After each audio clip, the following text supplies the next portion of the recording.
to real history. The Crusaders were trained to conquer the Holy Land, so how were they defeated by a blind man in Bohemia?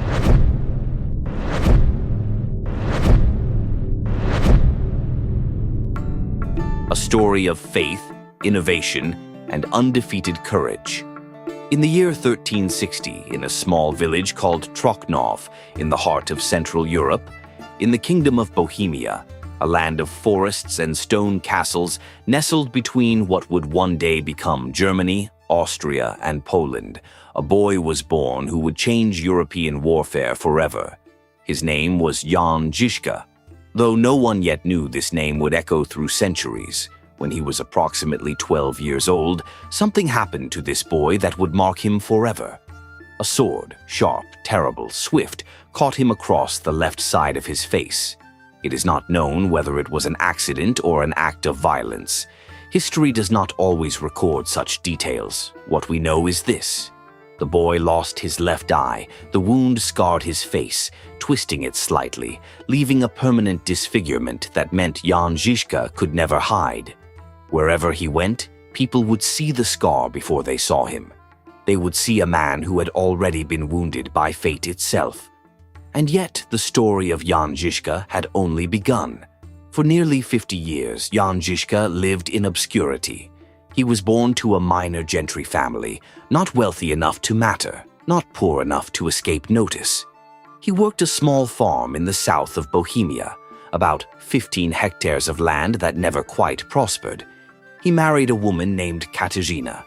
He fell into debt, and like many men who find themselves desperate and ashamed, he made choices that would have damned him forever. Around 1406, when Žižka was perhaps 46 years old, he joined a band of highway robbers. They called themselves by no grand name. They simply took what they needed from merchants and nobles, operating under a loose code of justice, redistributing wealth from those who had too much to those with nothing, though mostly they kept it for themselves. The leader was a man called Maciej the Guide. Žižka worked in this company, using the sword skills that years of violence had taught him. But this life too could not last. In 1409, Maciej was captured, tortured, and hanged in České Budějovice. The rope took what swords had not. Žižka faced the same fate: execution for banditry, for defying the great nobles, for disrupting the order that kept poor men poor and rich men rich. But in April of that year, something unexpected happened. King Václav IV, the King of Bohemia, issued a pardon.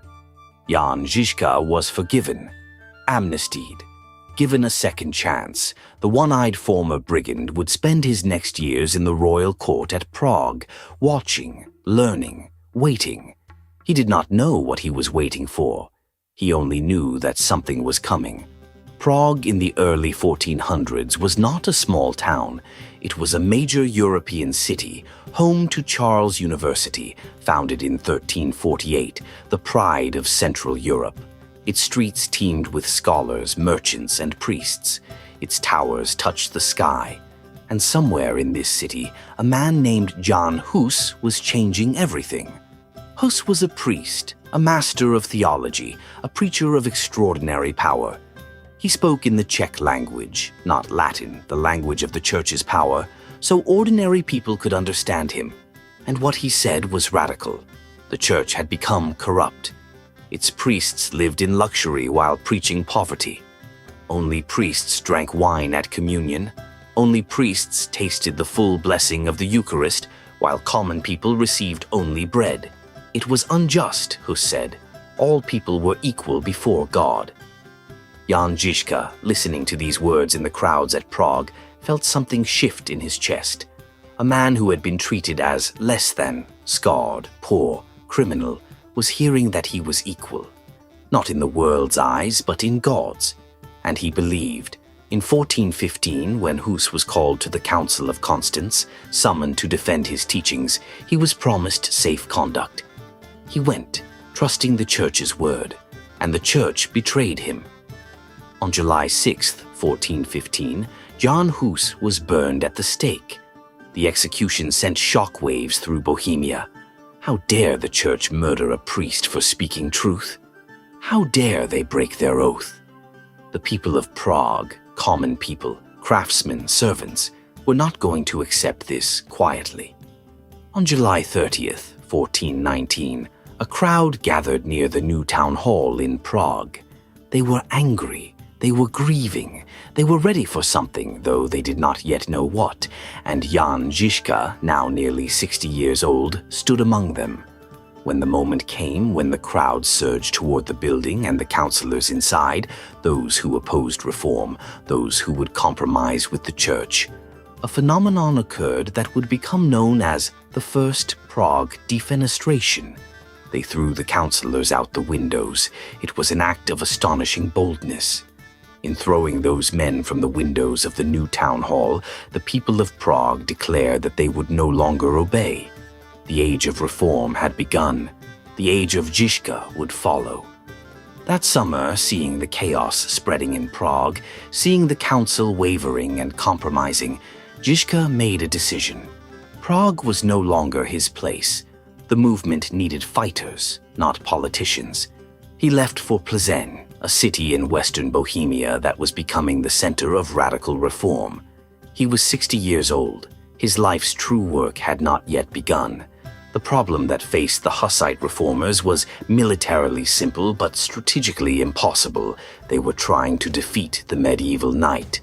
The medieval knight was the tank of the medieval world. Mounted on a horse, armored in plate steel, trained since childhood in the art of war, a single knight was worth perhaps 10 ordinary soldiers. The knights fought for Catholic nobility. They fought for King Sigismund of Hungary, soon to be crowned Holy Roman Emperor, who had the backing of the Pope himself. The Hussites, by contrast, were common people, farmers, craftsmen, servants, women who could handle a weapon. They had passion and conviction, but they did not have the training or the equipment of professional soldiers. In open field against mounted knights, they would be slaughtered. Somewhere in those first months in Plzeň, Jan Žižka, a man with one eye, a former brigand, nearly 60 years old, invented a solution. He took the supply wagons that traveled with armies, ordinary wagons that carried food and supplies, and he arranged them in a circle, locking them together with chains and ropes, creating a moving fortress. Soldiers would stand between these wagons, protected on 3 sides, able to fire crossbows and thrust spears through the gaps. When cavalry charged, the horses would slow, confused by the maze of wagons. When knights tried to break through, they would find themselves in a killing field, struck from multiple angles by weapons they could not reach. The wagon fort, the Vozová hradba, was born. The first time it was tested, in December 1419 at Nekmíř, it worked perfectly. Žižka's small force of 400 soldiers and 12 wagons defeated a much larger, much better armed force. The Catholic cavalry broke and fled. Word spread through the Hussite forces. The wagon fort worked. The democracy of common soldiers, trained and disciplined, could stand against aristocratic knights. Everything was about to change. By March 1420, Jan Žižka had earned enough trust that when a message came from a new radical community being built on a place called Tabor Hill asking for military support, Žižka was the man chosen to lead it. On March 23rd, he began to march toward Tabor with approximately 400 soldiers, men and women, and 12 wagons, along with 9 cavalrymen and supplies. It was a dangerous journey through Catholic-controlled lands. But on March 25th, the journey became something more. Žižka's column was ambushed. The enemy force was larger, perhaps 2,000 warriors, some mounted, all better armed and better trained. They came from Catholic noble families in the Plzeň region, part of a wider effort to crush the reform movement before it could grow roots. Žižka found a defensive position near 2 fish ponds called Markovec and Škaredí, south of a town called Sudoměř. The terrain was narrow, only certain paths could be crossed. Water and marshland protected the rear. It was a perfect defensive position. He formed his wagon fort, What followed was not like Hollywood warfare. There were no dramatic sword fights. Instead, there was mathematics, positioning, discipline, and fear. The Catholic cavalry charged. Horses slowed in the maze of wagons. Spearmen and crossbowmen struck from protected positions. Bodies fell. Horses panicked and broke formation. The first charge collapsed in confusion. The Catholics regrouped. They charged again, and again the wagons held. Again the cavalry broke. But then something happened that would become legendary, though historians dispute its truth. A heavy fog rolled in, thick, mysterious, obscuring the fields. Visibility dropped to mere meters. The Catholic commanders could no longer see their formations. The Hussites, who had memorized every inch of their chosen ground, moved with terrible precision through the mist. By morning, the fog lifted. The battlefield was littered with bodies. The Catholic force had broken and fled. One of Žižka's officers, a man named Bženěk Švihovský, had died in the fighting. But Žižka had won. His small force had defeated a much larger army. More importantly, the message was clear. The Wagon fort was not a small tactic. It was a revolution in warfare. By May 1420, the world was responding to the Hussite challenge.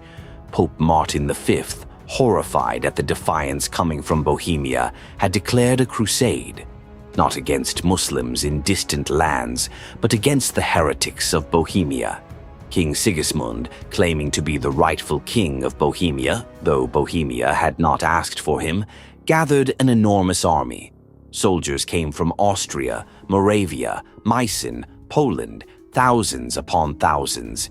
They poured into Bohemia like a flood, and they surrounded Prague. The city was in danger. Food would soon run out.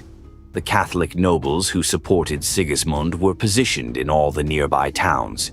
If Prague fell, the entire reform movement would collapse. The people of Prague sent a desperate message: send help, send your best commander. Jan Žižka came. What he saw when he arrived was a strategic problem. On a hill called Vítkov, overlooking Prague, the enemy would eventually position themselves. From that hill, they could cut off supplies coming from the countryside. If they controlled Vítkov, Prague was lost. Žižka positioned defenders on that hill, no more than 100 or 200 soldiers, along with some carpenters and sappers.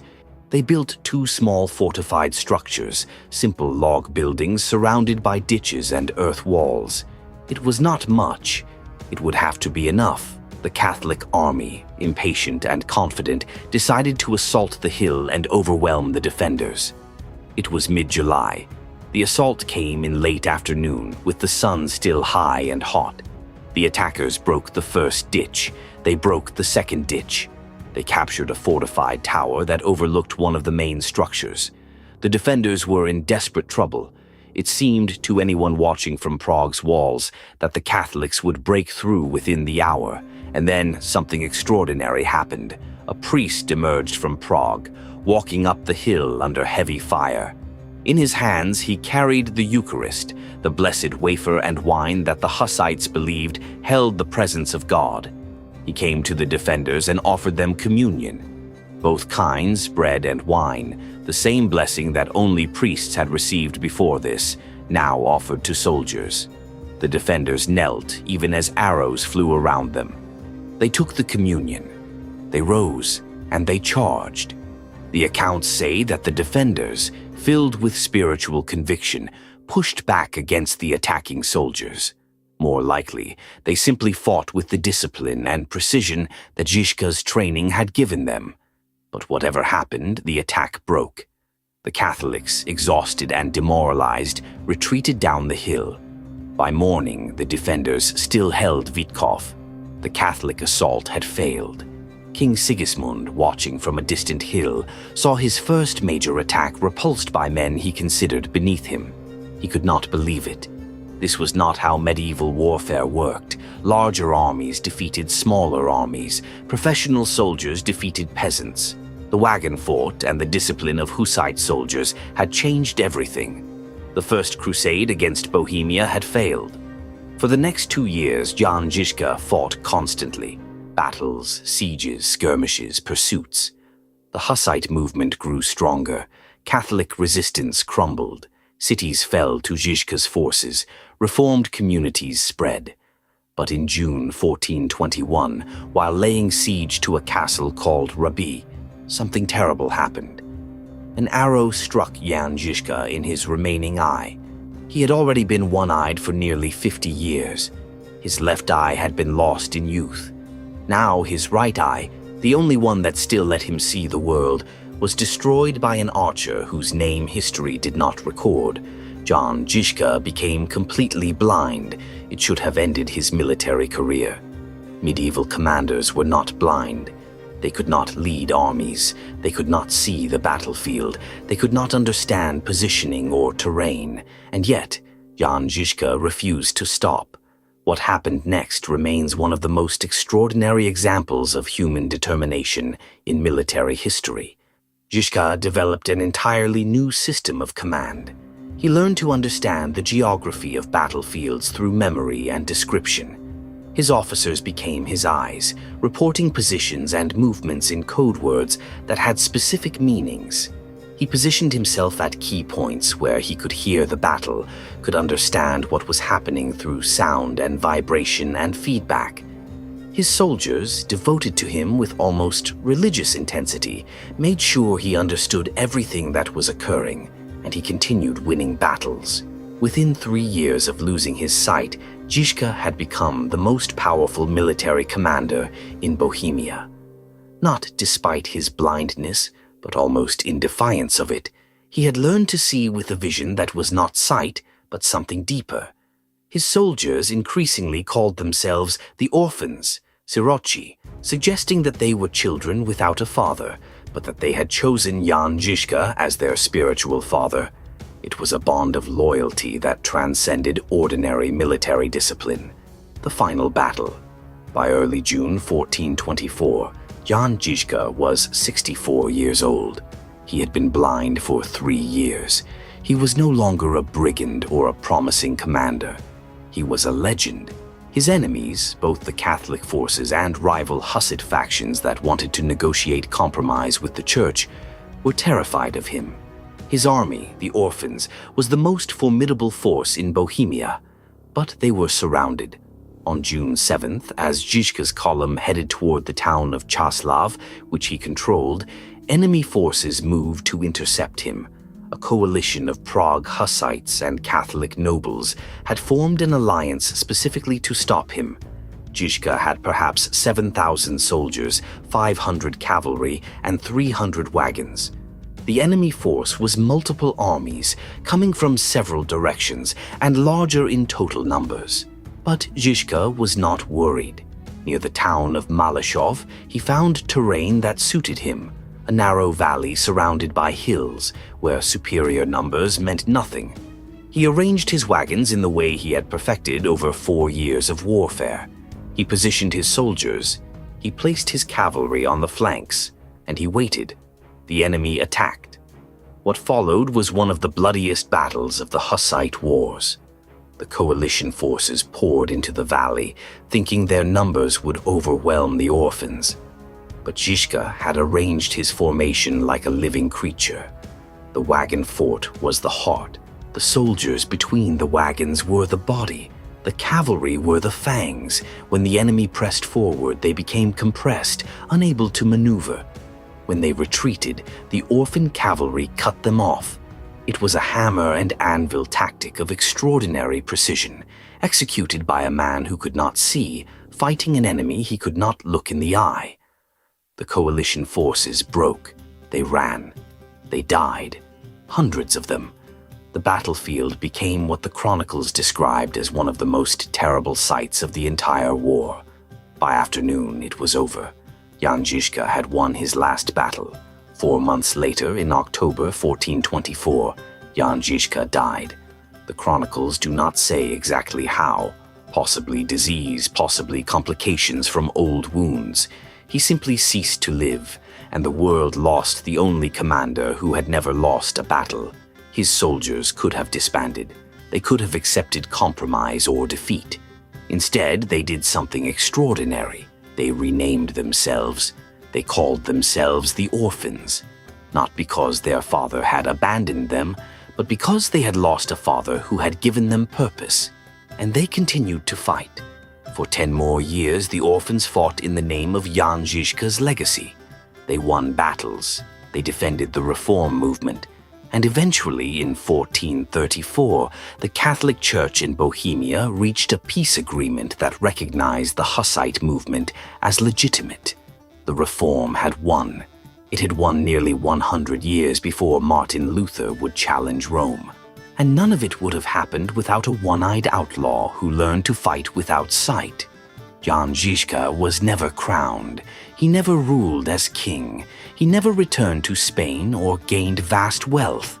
He lived a short, violent life in an obscure corner of Europe, and yet his name echoes still. The Wagon fort tactic revolutionized European warfare for centuries. Military academies study his campaigns. His legend inspired a nation.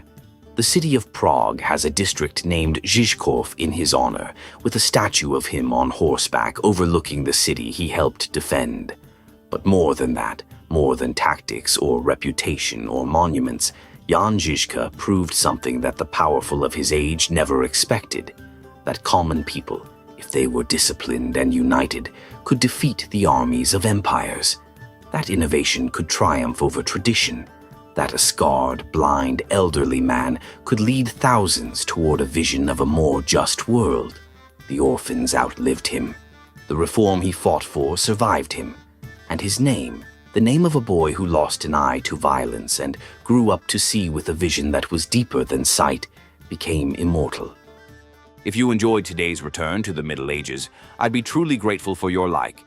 It's the best way to let me know that these stories are worth making. I'm already preparing the next chapter for you, so if you don't want to miss it, consider subscribing. I'll see you next week.